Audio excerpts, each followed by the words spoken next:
اعوذ باللہ من الشیطان الرجیم بسم اللہ الرحمن الرحیم۔ سورۃ مرسلات آیا 41۔ ان المتقین، بلا شبہ متقی لوگ، یعنی وہ لوگ جنہوں نے شرک اور نافرمانیوں سے اجتناب کیا، جو اللہ تعالیٰ سے ثواب کی امید رکھ کر اس کی اطاعت کرتے ہیں اور اس کے عذاب کے خوف سے اس کے روکے سے رکتے ہیں، فی ظلال و عیون، سایوں میں اور چشموں میں ہوں گے، یعنی وہ جنت کے درختوں کے سایوں میں ہوں گے اور اس کے دودھ، شہد و شراب کے چشموں میں ہوں گے۔ جو دنیا میں فرائض ادا کرتے رہے اور حرام سے بچتے رہے، وہ قیامت کے دن جنت کے سدا بہار باغوں میں رہیں گے جہاں نہریں جاری ہوں گی۔ اللہم اجعلنا منہم، اللہم اجعلنا منہم، ہمیں بھی ان میں شامل فرما۔ سورۃ مرسلات آیا 42۔ وفواکہ، اور ان پھلوں میں، وہ بہترین اور لذیذ پھل جن کی فروانی ہوگی، مما یشتہون، جن کی وہ خواہش کریں گے۔ دنیا میں لوگ وہ کھاتے ہیں جو وہ پا لیتے ہیں، اور کبھی ایسا ہوتا ہے جو وہ چاہتے ہیں وہ نہیں پاتے تو نہیں کھا سکتے۔ نعمتوں کے گھر میں جو چاہیں گے کھائیں گے۔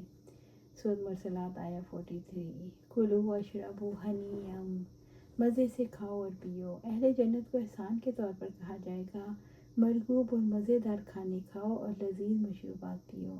بما کنتم تعملون، ان نیک اعمال کے بدلے میں جو تم کیا کرتے تھے، یعنی تمہارے اعمال ہیں جنہوں نے تمہیں سدا بہار جنتوں میں پہنچا دیا، جیسا کہ رب العزت نے فرمایا، اور وہ پکارے جائیں گے، یہ جنت کے جس کے تم وارث بنائے گئے ہو، اس کا بدلہ ہے جو تم عمل کرتے تھے۔ سورۃ مرسلات آیا 44۔ انا کذالک نجزی المحسنین، بلا شبہ ہم نیک لوگوں کو ایسا ہی بدلہ دیتے ہیں۔ رب العزت نے فرمایا کہ اپنے مخلص بندوں کو ہم اسی طرح بہترین اور عمدہ بدلہ دیتے ہیں، جیسا کہ رب العزت نے سورۃ کہف میں فرمایا، یقیناً ہم ایسے لوگوں کا اجر ضائع نہیں کرتے جو اچھے کام کریں۔ ابو ہریرہ رضی اللہ تعالیٰ عنہ سے روایت ہے کہ آپ صلی اللہ علیہ وآلہ وسلم نے فرمایا، میں نے جہنم جیسی کوئی چیز نہیں دیکھی جس سے بھاگنے والے سو رہے ہیں، اور جنت جیسی کوئی چیز نہیں دیکھی جس کے طلب کرنے والے سو رہے ہیں۔ سورۃ مرسلات آیا 45۔ وَيْلٌ يَوْمَئِذٍ لِّلْمُكَذِّبِينَ، اس دن جھٹلانے والوں کے لیے بڑی تباہی ہے۔ جھٹلانے والوں کے لیے نعمتوں سے محرومی ہی بڑی ہلاکت اور خرابی ہے۔ سورۃ مرسلات آیا 46۔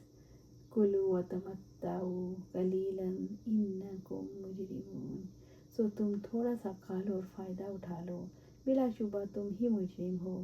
جھٹلانے والوں کے لیے وعید ہے کہ اگر دنیا میں تھوڑا بہت کھا پی لو اور کچھ چیزیں اور برت لو، چند دنوں کے بعد موت آ جائے گی تو مجرم بن کر ہی دنیا سے جاؤ گے۔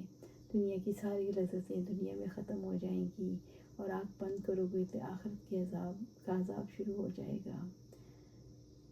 سورہ یونس میں ہے، اللہ سبحانہ تعالیٰ فرماتے ہیں، دنیا میں تھوڑا سا فائدہ ہے، پھر ہماری ہی جانب انہیں لوٹنا ہے، پھر ہمیں انہیں سخت عذاب چکھائیں گے اس وجہ سے کہ جو وہ کفر کرتے تھے۔ سورۃ مرسلات آیا 47۔ وَيْلٌ يَوْمَئِذٍ لِّلْمُكَذِّبِينَ، اس دن جھٹلانے والوں کے لیے بڑی تباہی ہے۔ جھٹلانے والوں کے لیے اس دن دردناک عذاب کی وعید ہے۔ سورۃ مرسلات آیا 48۔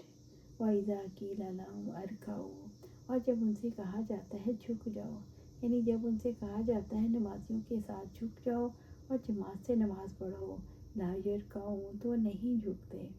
ان کا ایک جرم یہ ہے کہ جب انہیں نماز کا حکم دیا جاتا ہے تو اس حکم کی تعمیل نہیں کرتے۔ اس سے بڑھ کر کون سا جرم ہے اور کون سی تکلیف اس سے بڑی ہے؟ وہ اللہ تعالیٰ کی اطاعت سے تکبر کرتے ہیں، اور یہ خشوع اور اللہ کے لیے تواضع چھوڑنے کی مذمت ہے۔